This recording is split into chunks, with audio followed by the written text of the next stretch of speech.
And we will go ahead and get started. One more time, just for a couple people who came in, I'm taking everyone else besides the panelists off of video, so you won't see yourselves there. But let's go ahead and have a chat. So welcome. We are recording this webinar, and we are super excited to get this panelists of masterminds on the screen here to answer questions and talk about their experiences. We have different levels of business owner experience on the table, which is awesome. So let me just put up on the screen who we have here. And if you guys just want to really quickly introduce yourself, your company name, where you're from, how many years you've been in business, average transactions a year, and anything else that you want to just share that would be relevant to explain to people your experience and why you're on the panel. So we'll start with Liz. I see you, you're first in my view, so we'll start with you.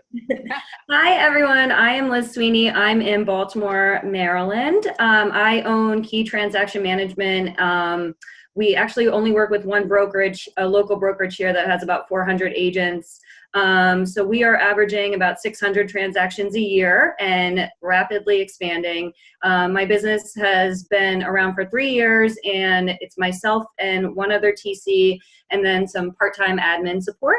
I am here because I have kind of been failing forward for the past 3 years. So I would love to offer any insight to anyone that is kind of where I'm at, or, you know, getting to where I am in my business. Great. And Jen Stalcup? Jen Stalcup. I'm the CEO of Reeboks, and we are in 9 states now. We did 2,000 contract to close last year, about 1,500 listings we brought online, and I have a team of 47. I was an agent for 10 years. Reeboks, we're going on our 5th year in Reeboks this year. Awesome. Alex Marsolais, you're on mute if you want to jump in. Hey everyone, I'm Alex Marsolais. I own Minnesota Transaction Coordinators. We're a coordination company based out of Minneapolis, Minnesota.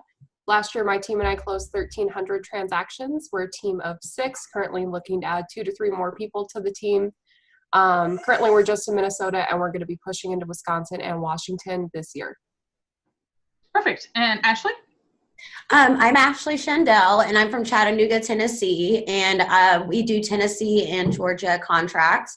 I own transaction management support, and we have a team of 2. We did 355 transactions last year and are looking to grow our team this year. Great. And then we also have Brandy Chase, who will be joining us hopefully soon.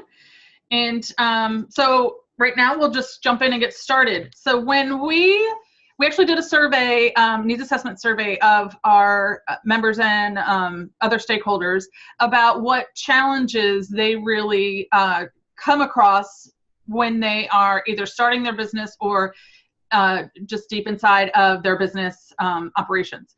And these are the sort of the themes that we saw out of those results. One is starting and growing your business. The other one is marketing and business development, and personal and professional development.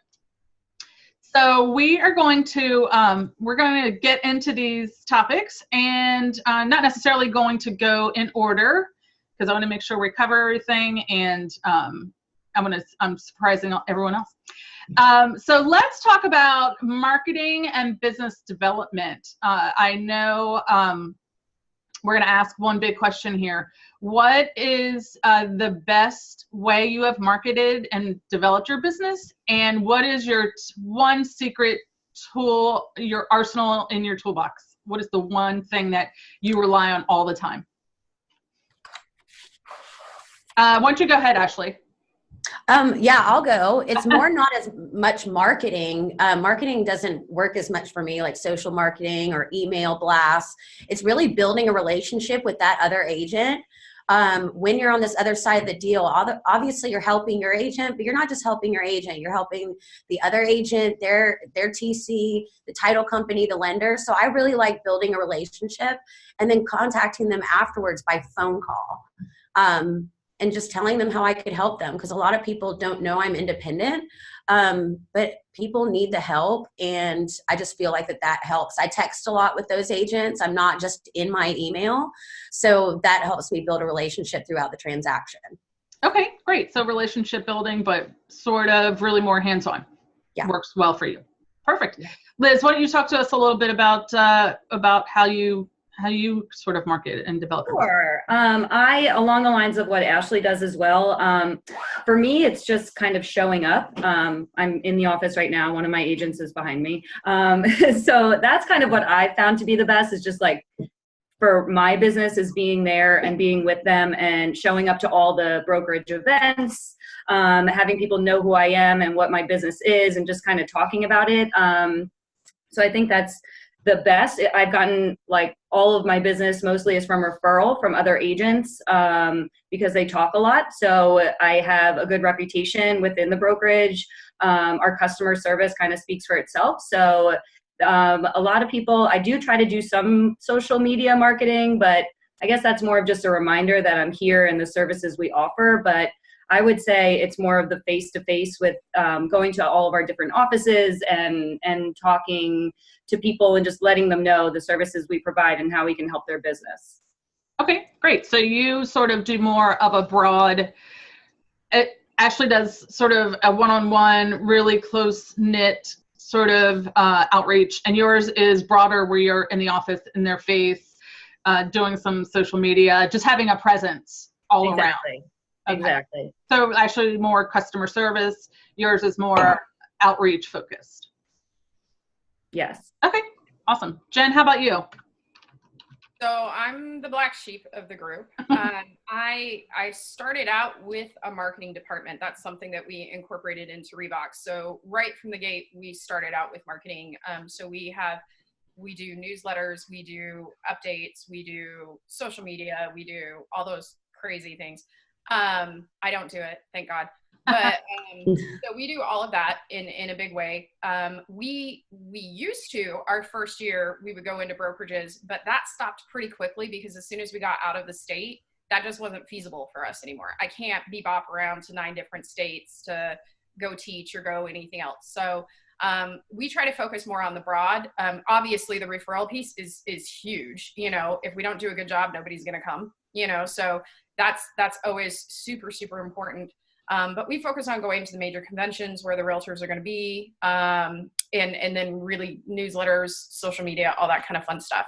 Mm-hmm. The other thing that we're developing this year that has been really successful is through NATC, we are developing a referral network for other transaction coordinators, support professionals, whatever you want to call them, so that if somebody calls us and says, "Hey, I need somebody, and are you in Minnesota?" I'm like, "No, I'm not, but I know someone who is." And that's something that we are carrying over from being a realtor, because that was something that I was really successful at as a realtor. Mm-hmm. Mm-hmm. Okay, so you have sort of a luxury that not a lot of people have, where you sort of have a dynamic team of people who specialize in this area.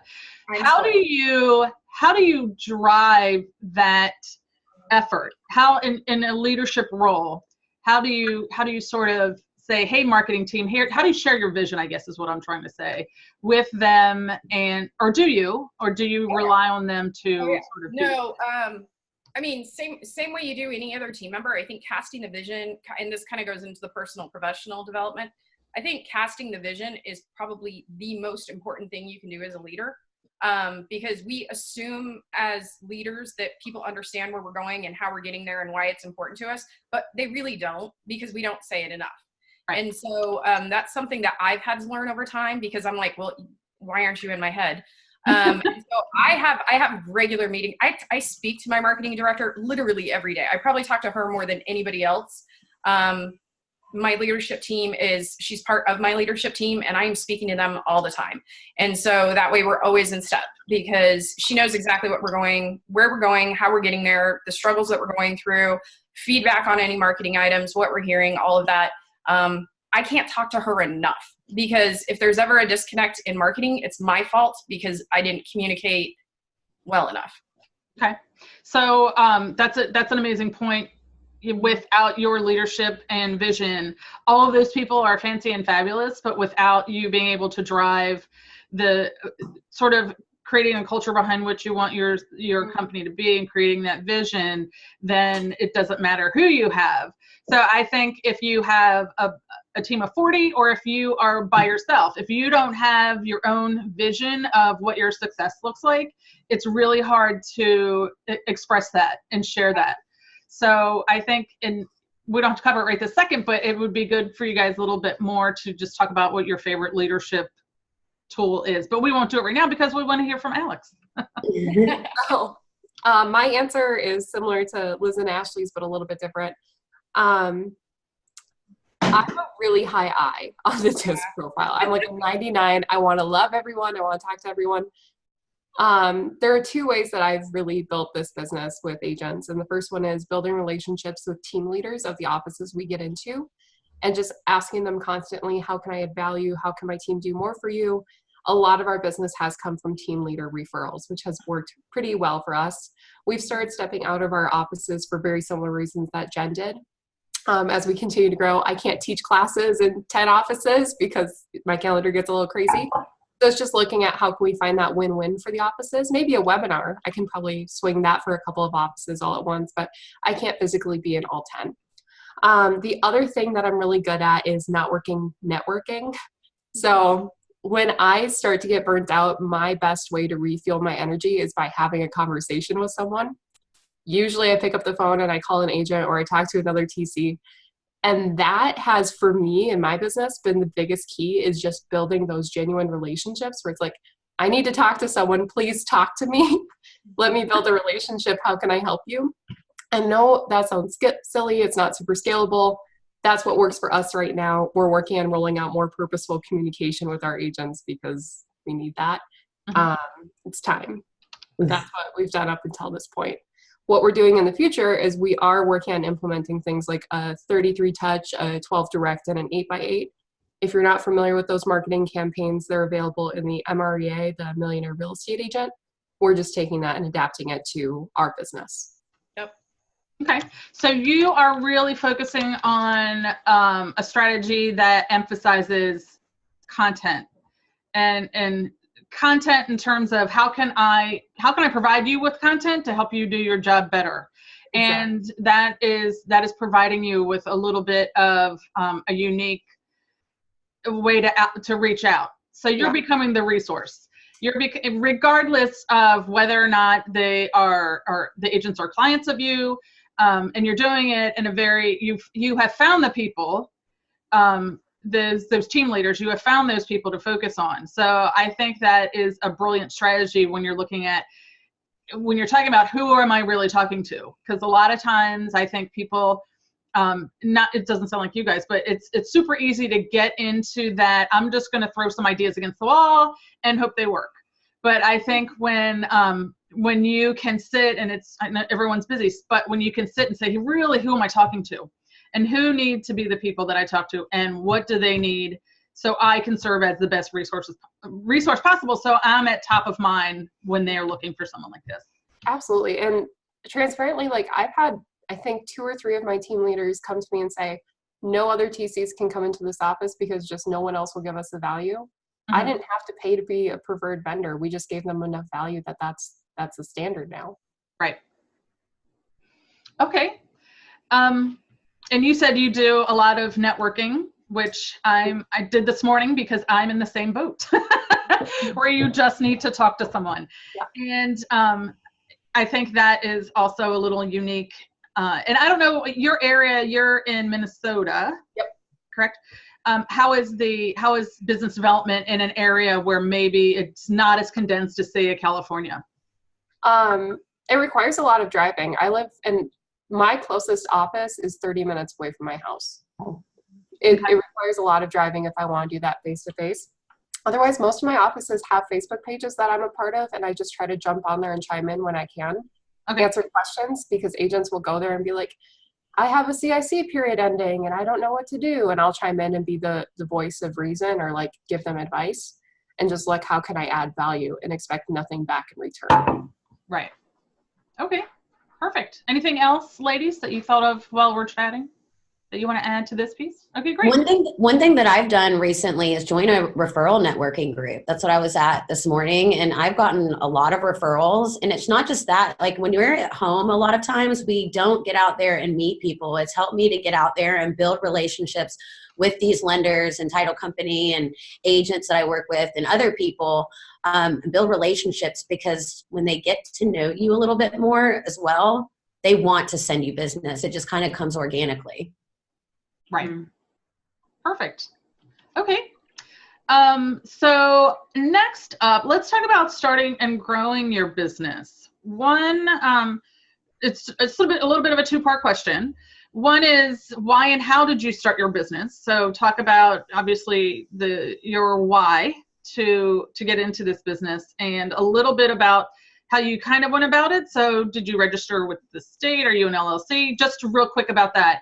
And then how did you know, if you have a team, how did you know when it was time to expand? So Ashley, do you want to go ahead and get started on that? Yes. Right now, it's like how I got in the business is I started about 15 years ago doing marketing for my mom. I was using Microsoft Publisher and making postcards and cutting them and mailing them out because technology wasn't as great as it is now. But that's how I started. I tried to be a realtor. I don't like selling homes, so I kind of got out of it for a little bit. And then I started doing, when everything got into dot loop and electronic signatures, the agents have really struggled to utilize those. So my mom would say, hey, so-and-so needs help. So I taught myself how to do everything, and I would just help agents here and there. Then I started doing a little bit of transaction coordinating, and I realized that that's what I love to do, and that's where I can problem solve as well, which is my favorite part about it. And that's what I focus on now. Eventually, I want to expand and be able to offer all sorts of admin assistance for other, for realtors, but that's just what we are doing now. I've had my independent TC business for 4 years now, and it's me and my husband. So the way that I pay him is he gets fed at night, and he gets to sleep in my bed. So I think that's great. But we're looking for, we're going to be looking for some really high caliber TCs or real estate professionals to join our team here soon. Okay, so that sort of goes into the other question. How did you know? Are you at capacity? Can you just not take Oh, yes. Yeah. I mean, I think I've been probably needing to get more people for a while, but that's why I'm here. I mean, I'm here to learn from others, and just the Facebook groups and being a part of the NATC and building relationships is giving me the confidence that I didn't used to have. And so, I'm not only just starting a business, but we're managing transactions, which is super stressful. So I'm just kind of becoming my own person that, I knew I needed it when I was starting to dread getting new contracts. I'd be like, oh gosh, I've got to set this up. So now what my husband does, set everything up for me. He gives me every little problem that there could be in the contract, and so that I'm not having to look at it. He's gotten so good I don't have to double check, and I haven't for over a year now. So he sets up all my timelines and sets up all my emails for me, and that's working for us now, but we're ready to move forward.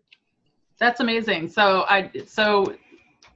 feeling a sense of dread is a very sort of powerful emotion and great way to put that.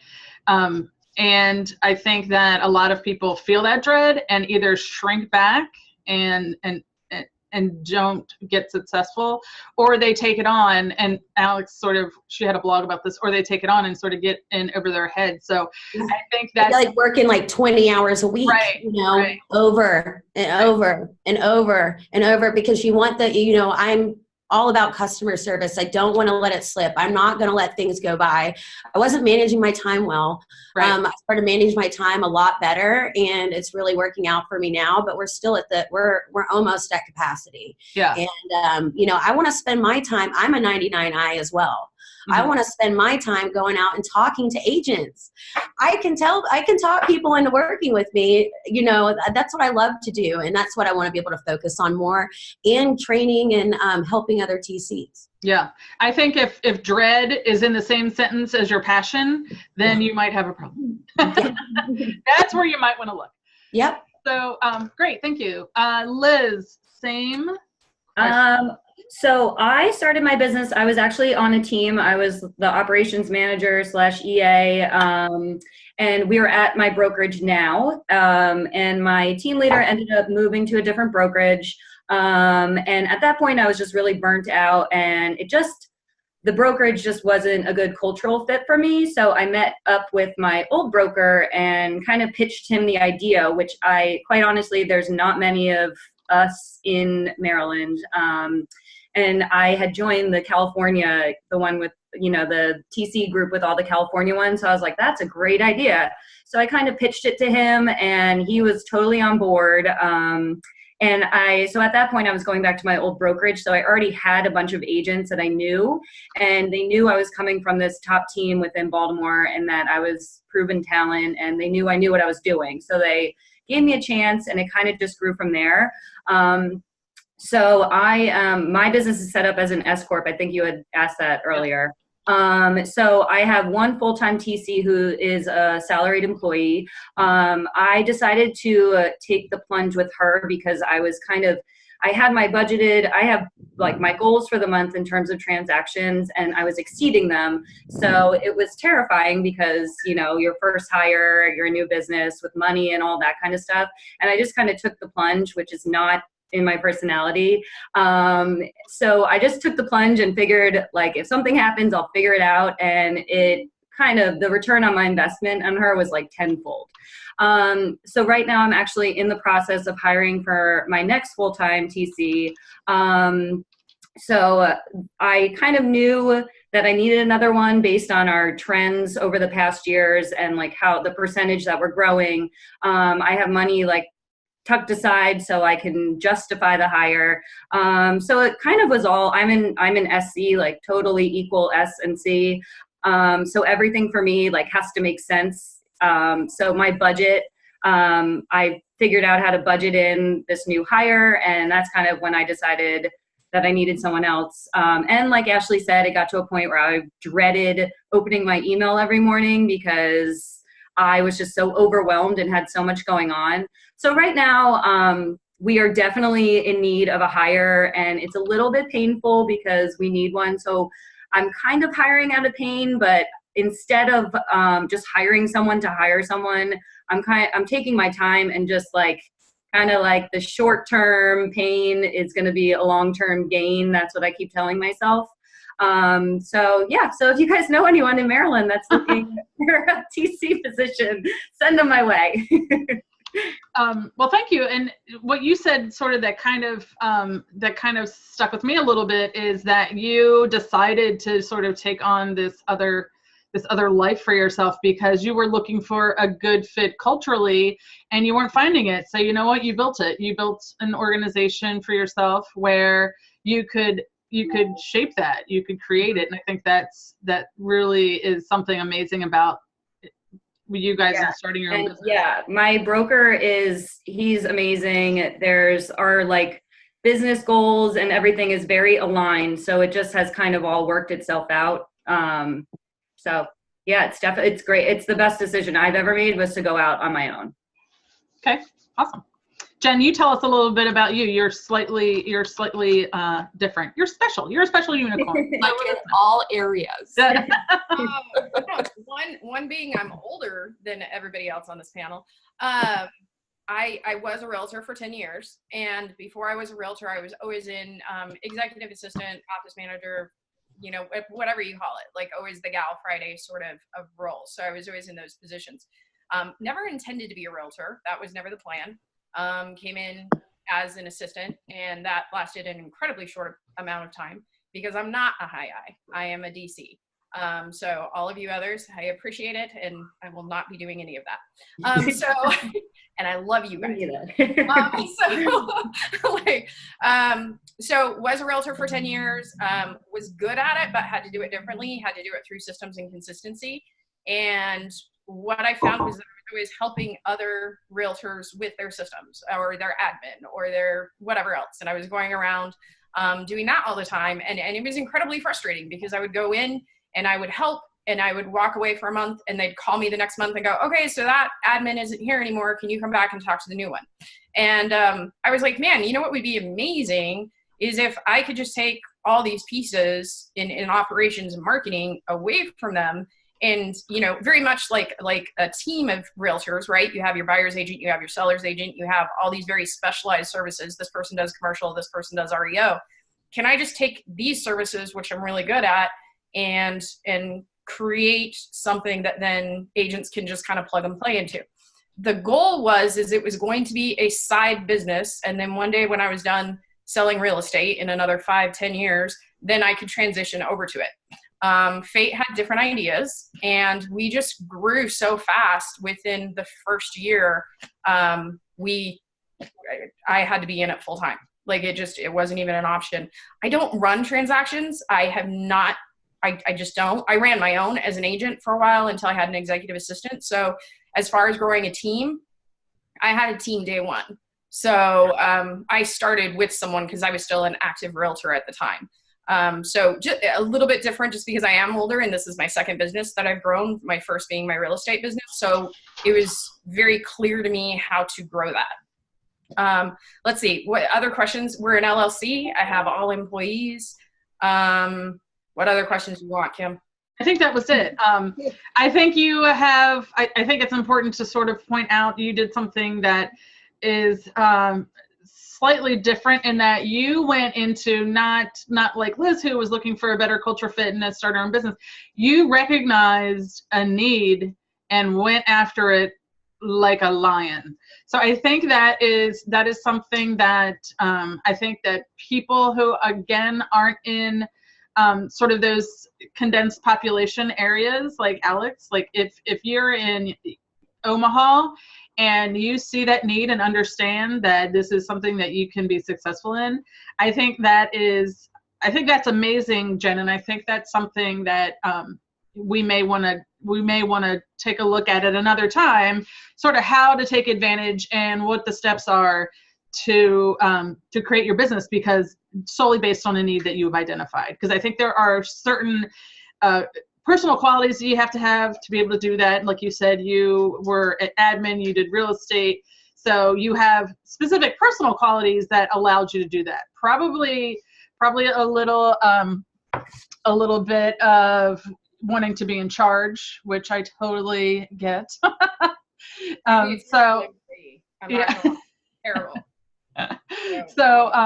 So I think that's an interesting piece that is specific to you, but not necessarily specific in general. I think a lot of people see a need and then don't quite know how to approach it to take care of it. So maybe another time you can sort of share how you tackled that with us. Sure. Okay, Alex, how about you? I started off as a assistant transaction coordinator while I was getting my college education, and I moved back home here to Minnesota and thought, I'm going to go climb the corporate ladder. You know, real estate's been fun. I've loved it. And it's time for me to go build my corporate career. I was there for a month.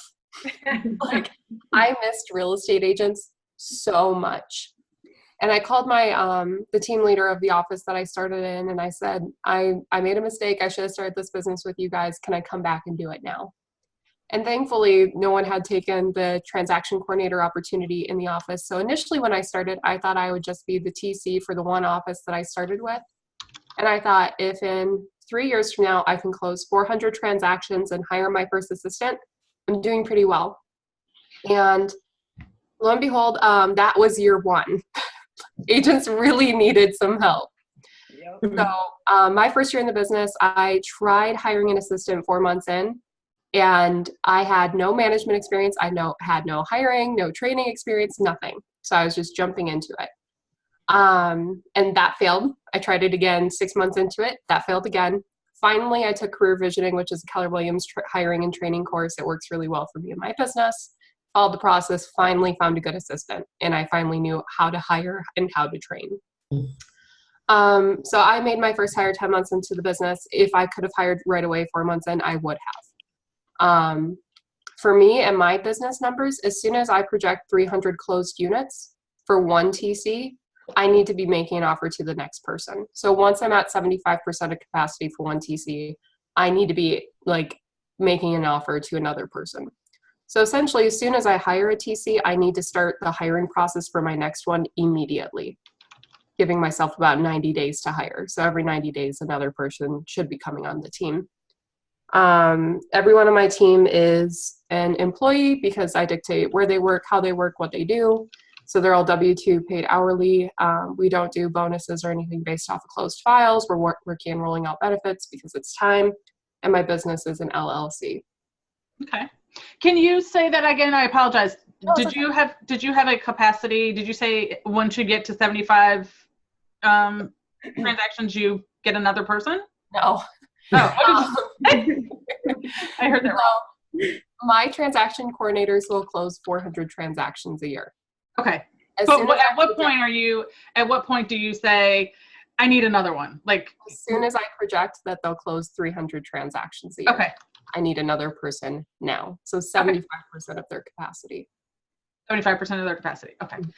So you're sort of unique when you got started in the sense that you did a little self-reflection and said, and you recognized not the potential in the industry of what you could do with your business, but your potential for yourself to grow as a leader in the industry, to grow and learning how to be a leader to your team and understand and learn that management. You took the time. You recognize that you did not have a certain skill set to do part of your job, and you took the time, just like everyone else is doing here, took the time to try and understand how to do your job better. And then, it's hard. It's hard to stop your day and read an article or watch a YouTube video or read a book or listen to a book like I do, because reading will put me straight to sleep. So there's this phrase that I've heard that it takes 5,000 hours to achieve mastery. And being a leader for my team is something that is a learned skill. Mm-hmm. So it's been 3 years in the works now, and I'm still working on being a better leader every single day. And I have failed every single time I've tried to be a leader, every day for the last 3 years. So it's a good thing. I've come a lot further and I have a long way to go. But just for anyone who's listening, who's looking to hire a team, you're going to fail at it, and you're going to fail at it almost constantly. And that's okay. Just keep working on it. And the other thing that you said that I think kind of jumps into our next one. So I didn't have a mission, vision, values in place for the first 3 years that we were in business. And that changed in January after the TC retreat that we had. We talked about how to build amazing culture, and it became highly evident to me that we needed to have that in place. And it took me 2 months to figure out what it was. And finally, my coach asked me, why did you start your business? And there was our mission. I started this business because I wanted to significantly impact others' lives, help them as much as I could, and to live my best life. So that's my company's mission, vision, value, or our mission. So I got really back to the basics and found the reason why I started. And that's been our mission all along. Okay. Yes. So you sort of jumped into the next one. So let's get a little bit more information from you. So in terms of developing that mission, vision, sort of strategy and putting that in place, how did you even know that that's something you had to do? And what resources really helped you get there? It sounds like you have a coach, but I'm sure you had other resources as well.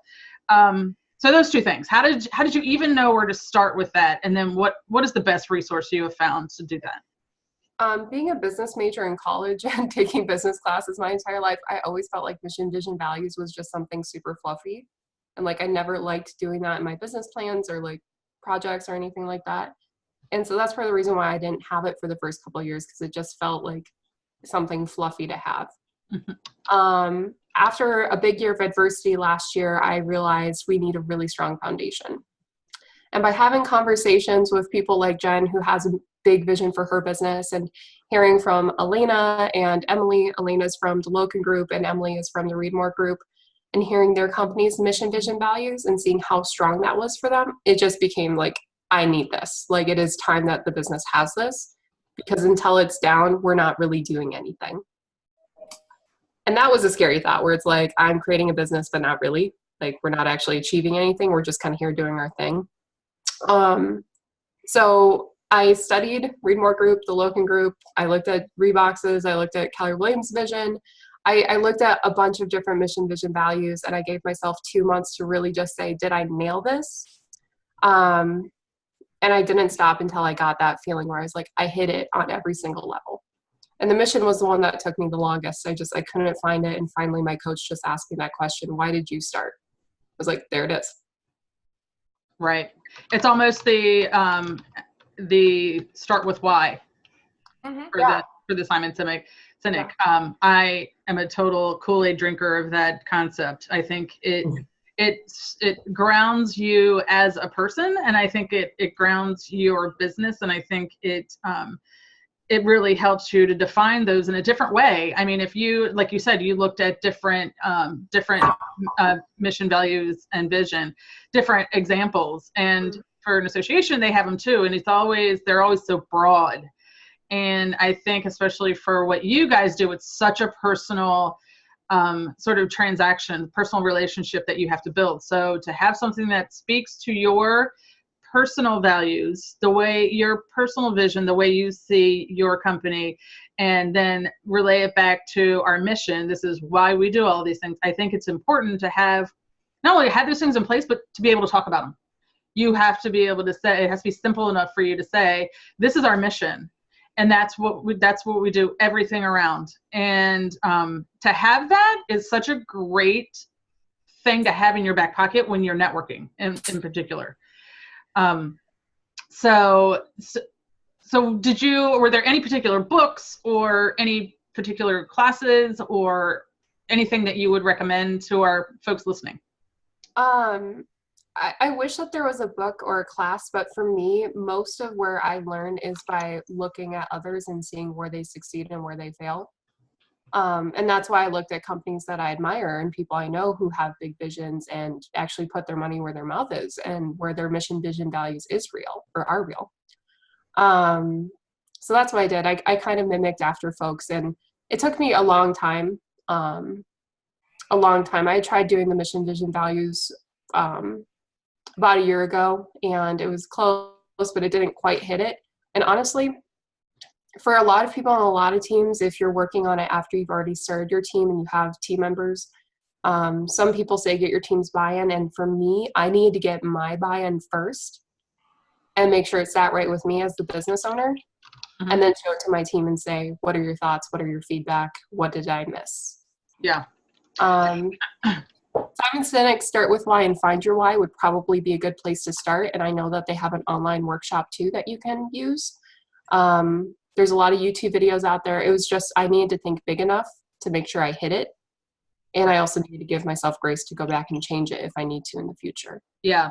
And I think that what you just said, that you need to buy into it first. I think that is one thing that you can 100% feel. I think if it's right, you're like, that is it. And it's kind of hard to explain that and kind of hard to teach that. So unfortunately, it's something that everyone's going to have to take a look at, and it just needs to speak to you. It's got to be deep down in your guts. So when you really say it, you're saying it from your heart, and you're saying it from your beliefs, and again, your values. So that was something that really struck with me when you said you had to get your own buy-in first, because you can't sell it to anybody else if you ain't buying it. So Jen, let's talk about, you have such a huge business that you that you deal with. Let's talk a little bit about you on the personal end, not necessarily with the mission, values, and vision, because I think you probably have that down, and you probably have it, you have that belief and you can really sell it. But what do you personally do to help yourself grow? Oh, sure. Talk to the low I. No, that was probably, well, I won't even say probably, that is the hardest challenge that I have on a daily basis. For those of you who don't know the DISC, learn to know the DISC. I don't care what industry you're in. It's such a life changer. Can you just say what that is in case people don't know? The DISC. It's you can go to Tony Robbins or People Keys, or there's a lot of other, it's basically a personality assessment. And really the way I take it, it helps you learn yourself and how to communicate with others. So people exhaust me. Like, people are exhausting to me. They're confusing to me. They're not logical. There's these things called emotions. They cry. They're just confusing creatures to me. And I've been that way all my life. And then all of a sudden I find myself as a realtor. And so I had to learn how to communicate with, I was awful, y'all. Like, first year, it wasn't pretty. Okay. And I knew I had to feed my children. So I already had a really big why. So I had to learn how to communicate with people. And so I got really good at the disc. And what I learned about myself is that I don't have energy for people I don't. You know, Alex is like, yeah, when I'm wiped out, I go do this. And I'm like, yeah, I go to a spreadsheet. And I will be like, let me rework my entire budget for the year because that's going to calm me down and make me happy. Which is sick, I know, for all of you, but it's the way I operate. So you hear all the time that your business only grows or your job only grows as much as you develop personally. And I was like, yeah, okay, that's crap. And then I started Reeboks, and it like hit me in the forehead in such a gigantic way. My business only grows as much as I do because I'm the one who's leading it. And so every single day, day in, day out, that's, as selfish as it sounds, that is my focus. How do I become a better leader? How do I become a better person? How do I, whatever it is, because whatever problem there is in Reeboks, that's my fault, right? And that's something that I have to learn. So I'm constantly working on, how do I communicate better? How do I lead better? How do I, because it's not about, people always say find talent. And I kind of think that's a little bit crappy. I'm not going to lie, you know, because everybody has talent. I truly believe that if you're on this planet, there's something you were meant to do, right? So it's not a matter of finding talent. It's a matter of finding people that have a similar culture and similar view to what you want to do.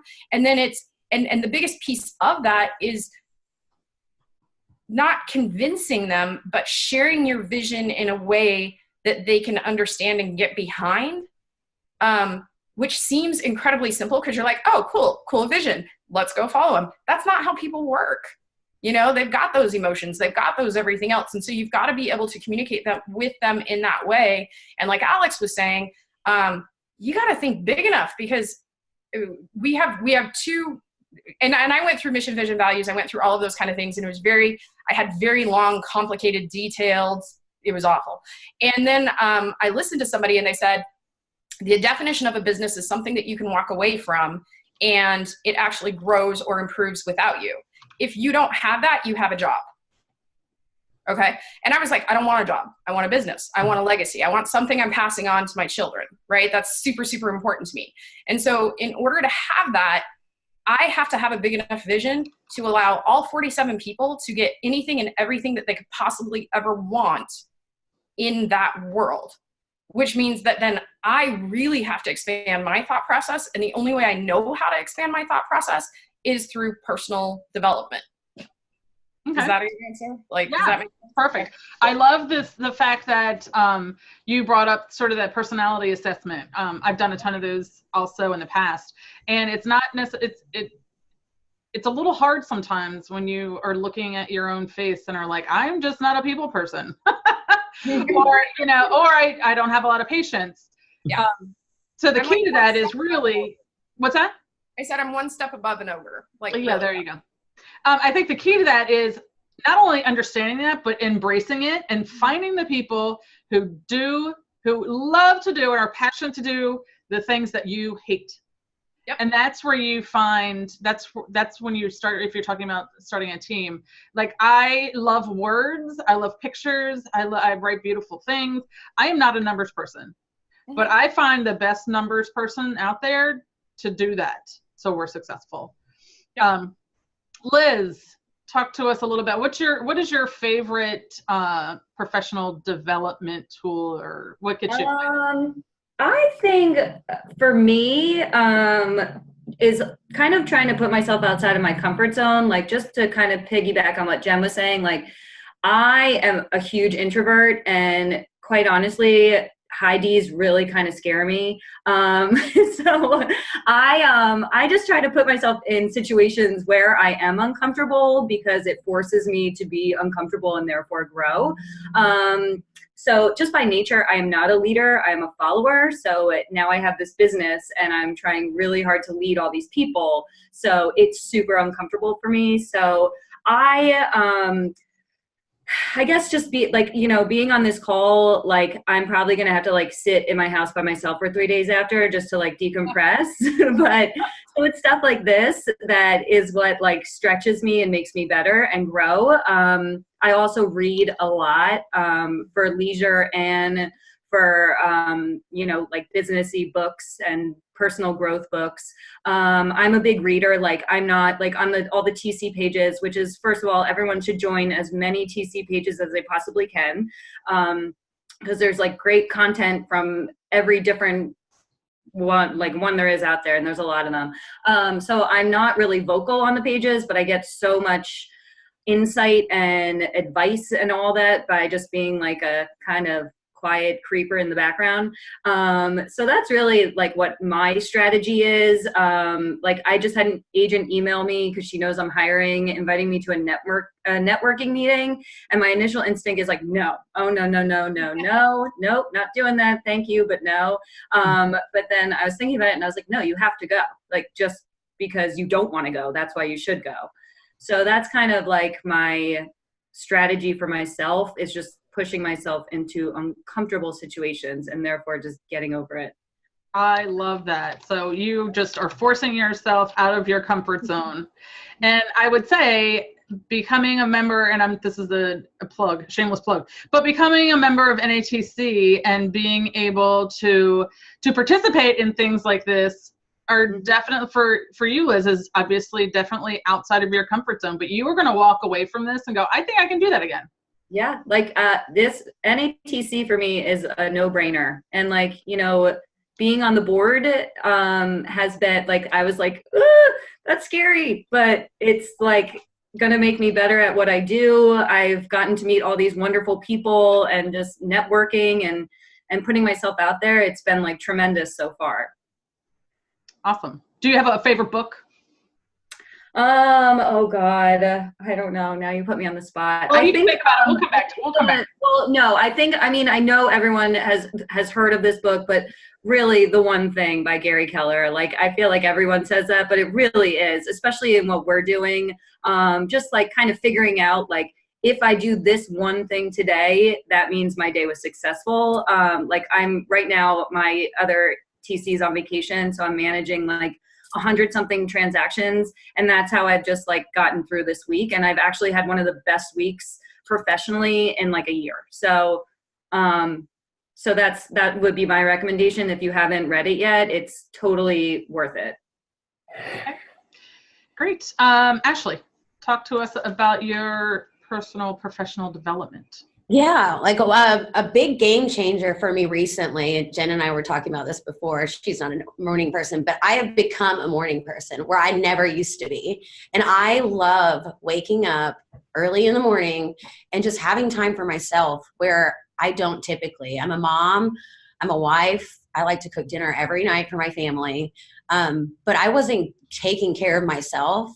I like to read, so I wake up and read. Sometimes I just want to do nothing and just sit there and kind of like think. Sometimes I'll work. Sometimes, I love my work. So a lot of times I'll get up, work and get my whole day practically done before even anybody else has started. So that's been something that's been huge for me and has kept me sane. And I go to bed earlier as well. But then I'm there for my family. I just read a lot. I love to read. I would agree with The One Thing. And it's not just the one thing in your business. It's what's the one thing that I can do in this relationship that I want to build, and set time for that as well. What relationships are you putting past, what relationships are you missing out on because you are not focusing on them? If we're being intentional on that, that helps you as a person, not just professionally, but, makes you be a person and a good human being to everyone. And I feel like if you feel like you're worth something to other people, then that kind of just helps pull everything together. but reading's the best. I'm reading The Courage to Be Disliked right now because that's something that I struggle with, and it's really great. It's like a Japanese way of doing it. It's just dialect between a youth and a philosopher, and it's really neat. It's a broker here, and he's also a Tom Ferry coach. Recommended it to me, and I'm enjoying it. So, yeah. Perfect. That's awesome. I'm reading The Girl Stop Apologizing, and I have to say it's much better than the first one. And I have been doing the early morning stuff too, which is not my favorite either. I crave the early morning things, and I was a wake up in time for work kind of person. I crave that early morning. I mean, it's my husband sometimes like stay up a little bit later, but I'm like, it's my bedtime. And I know that sounds terrible, but I have to give that to myself. Yeah. Once I get up, I'm up at 5, you know? Once I get up, I'm all over it. I'm like rocking and rolling, but okay. So we have had some amazing conversation here. I'm really, I'm thrilled just to let everyone know, been taking some fast and furious notes. So we will have a summary available for members on the website as well as the recording on the website. What I'd like to do is sort of open up the floor for some conversation with the participants. So if you have a question, put it put it in the chat, or let me know if you want to be unmuted. I'm having an issue with the participant. Oh, there it is. Let's see. I'm gonna unmute everyone unless there's craziness. And if you have a question, just go ahead and chat.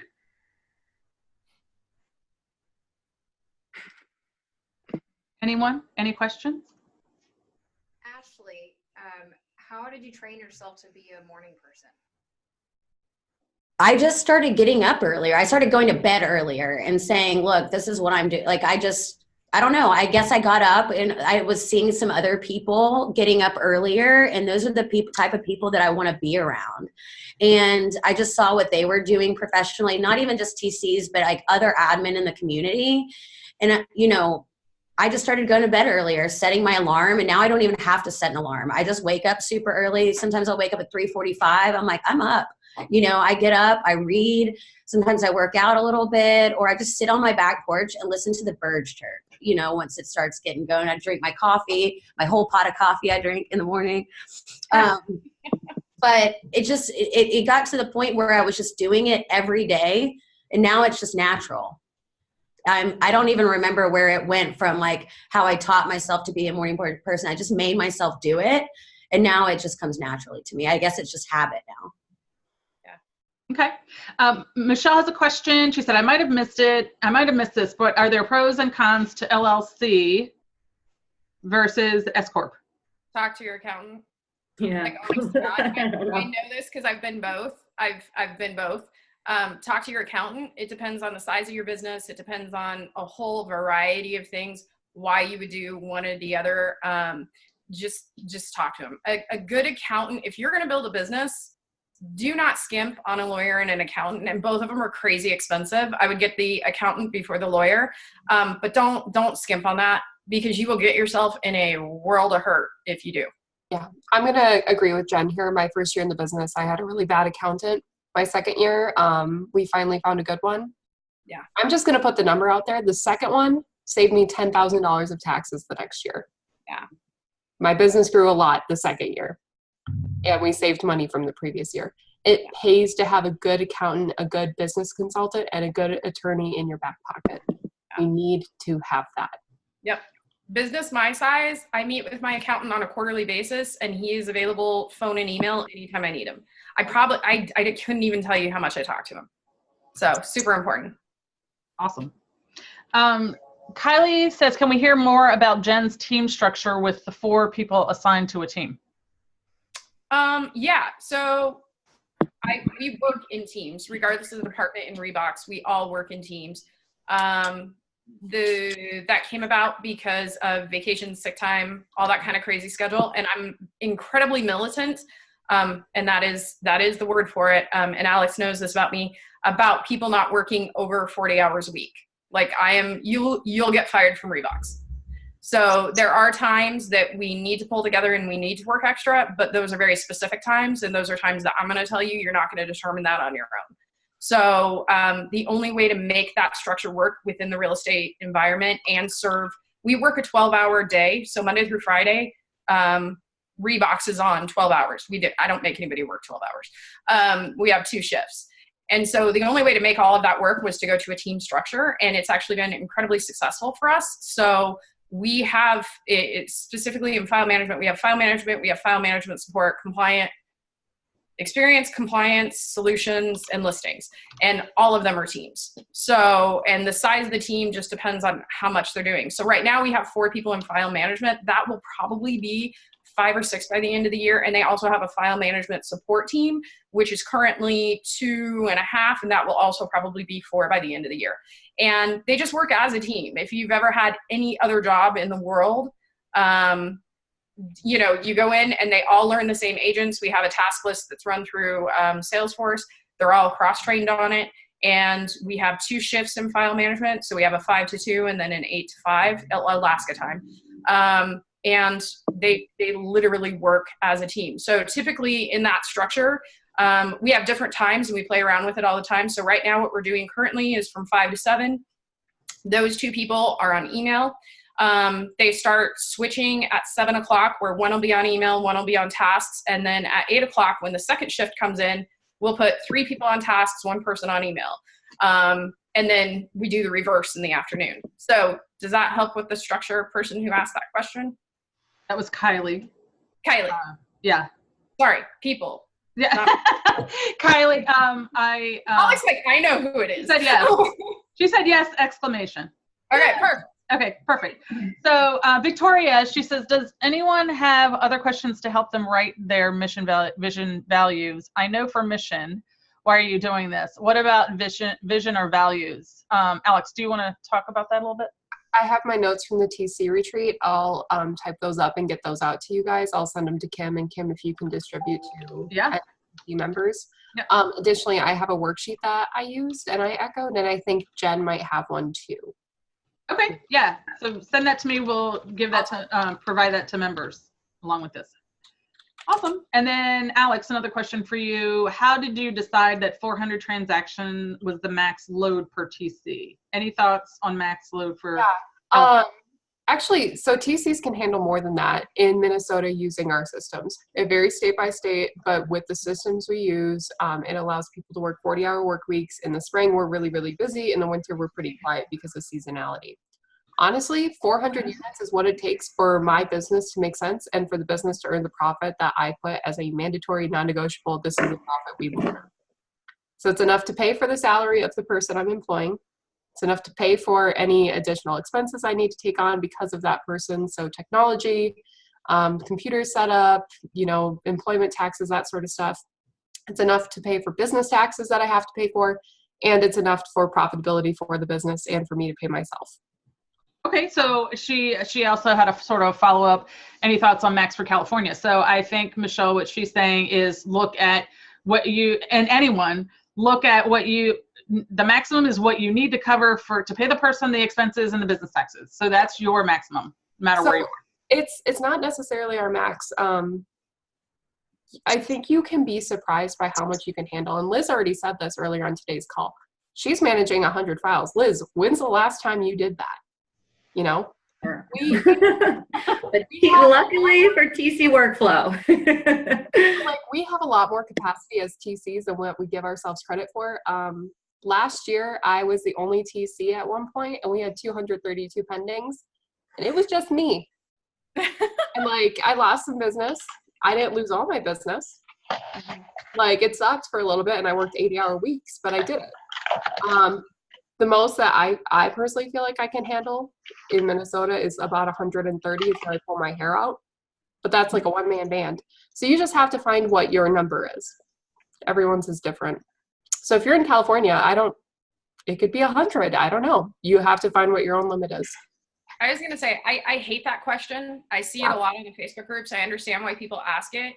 But there's just so many variables that go into it. You know, what services are you offering? Are you scheduling repairs? Are you not scheduling repairs? Are you talking to the clients? Are you talking to the clients? Are you entering information into their CRM? Are you not entering information into their CRM? So a lot of times be aware of that on the Facebook groups, is that a lot of us throw out the numbers because people ask. But Alex and I are very good friends. We talk all the time.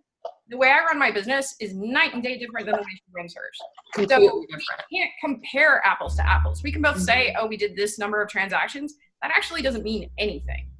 So just be aware of that. You know, do what's best for your demographics and for your business. Okay.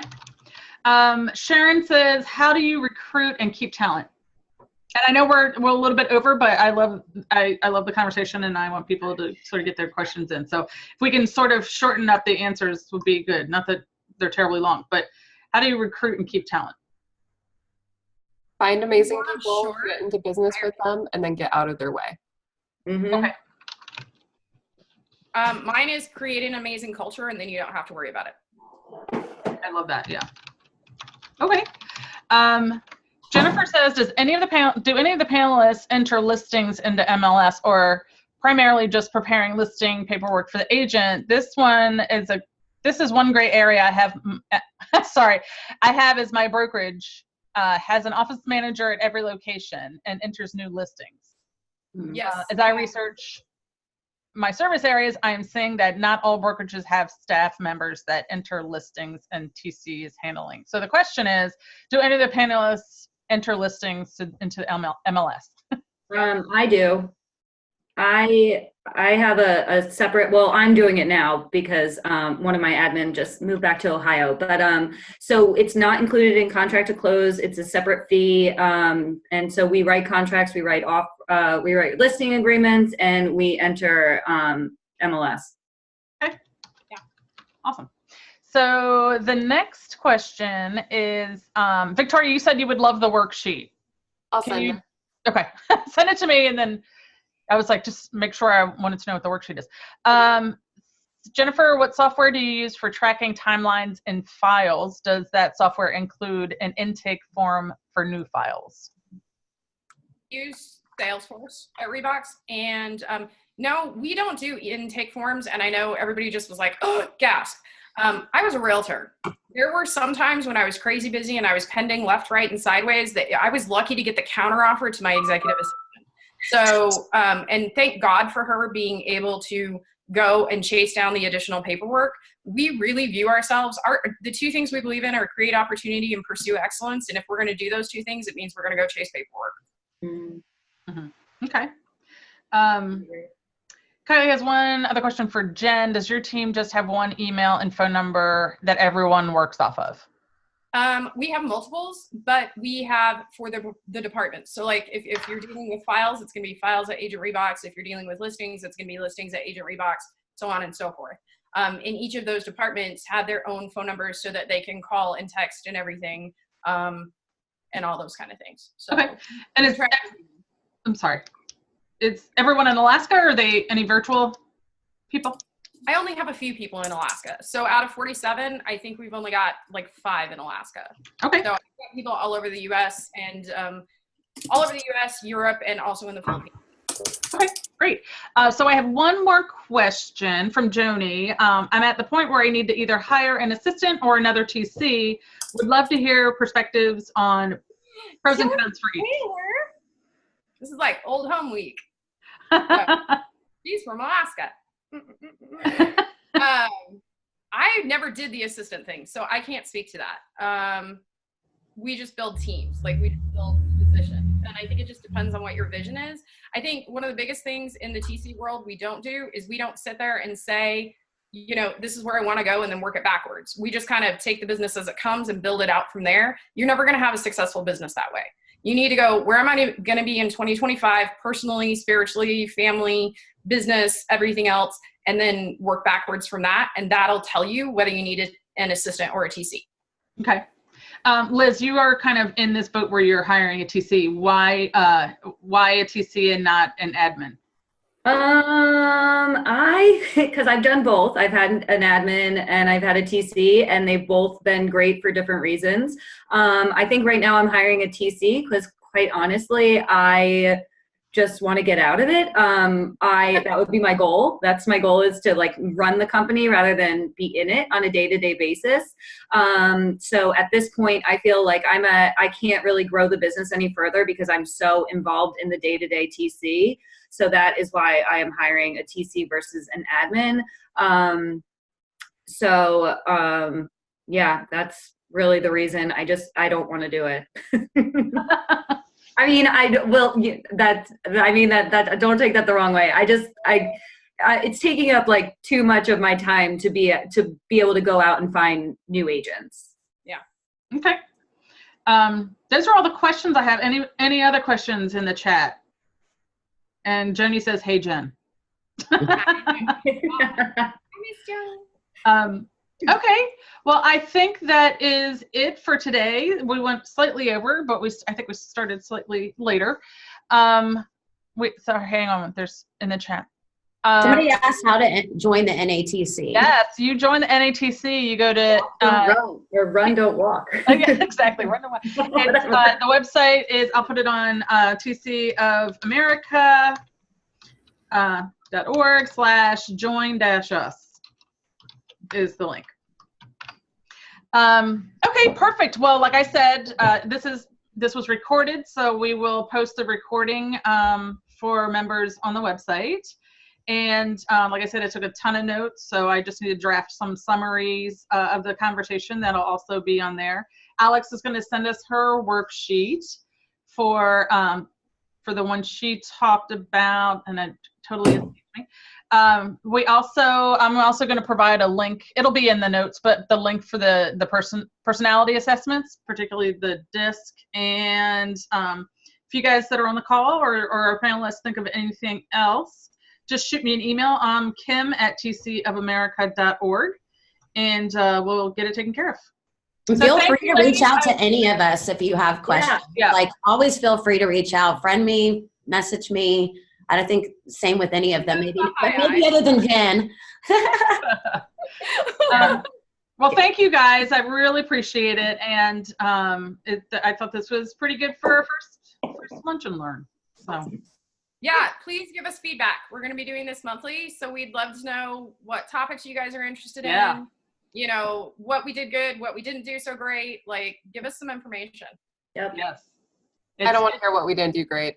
Just, but you gotta know. And I'm kidding. I'm kidding. Yeah. It won't hurt my feelings. I'll keep it away from the high eyes. It's all No, we feedback, both criticism and yeah. I mean, we want you to know NATC is an association that we're trying to have for members by members. So feedback is awesome. Participation is amazing. Join the association. That's a shameless plug once more. Okay, perfect. Well, we will.